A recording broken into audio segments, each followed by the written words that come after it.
So there's a thought that's been consuming me for a number of months now. And that thought is this: do I value what God values like he values it to the same extent that he values it? Many of the people that I've grown up with had different values. They value um, preaching the gospel, or they value um, caring for one another, or caring for the sick. Um, and I grew up, I guess, valuing preaching the word well, or being able to communicate well. And then in recent years, maybe in the last 10 years, I've really come to value, to love seeing the miraculous happen, seeing people get physically healed, um, seeing, people who are demonically oppressed getting set free. It's like, I love it. I love it. But then this thought started to creep into my mind. As much as I love seeing the sick healed, do I value it as much as God does? Like, do I like this? Does it stir my heart or provoke my heart as much as it does God's? And then,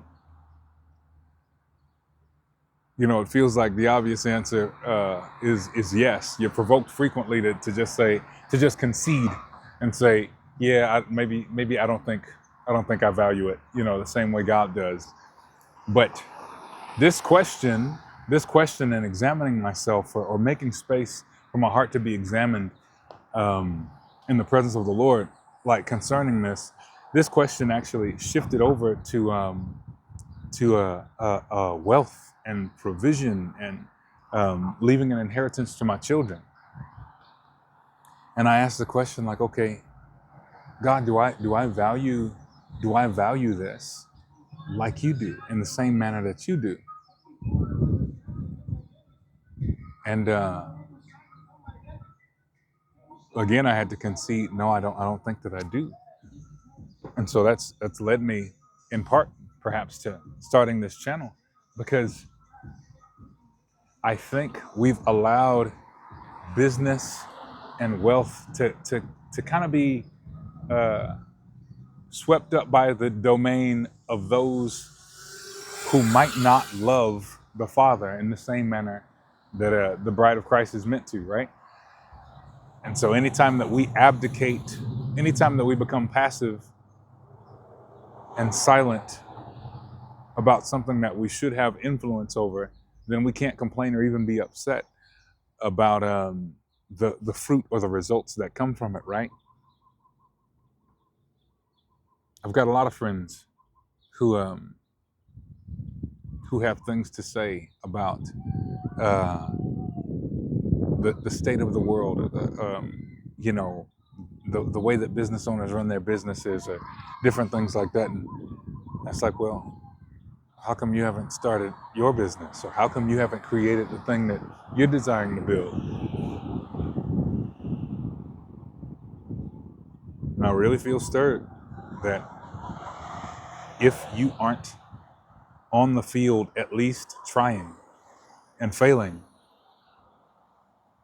then you can't complain if you're not in play. It's like, you've heard people say, yo, if you didn't vote, I don't want to hear you complain about who won the election, right? And that's fair. That's real. It's like, you're not on the field. Like, you aren't playing the game. Like, don't complain about the results if you aren't playing the game. And so perhaps I just wanted to provoke your heart, to encourage you, that there are things that are stirring in your soul that bug you. And if it bugs you, it's likely because you're meant to do something. You're meant to do something about it. And if it's something that bugs you, it's probably because you're experiencing a value. There's something that stirs in you.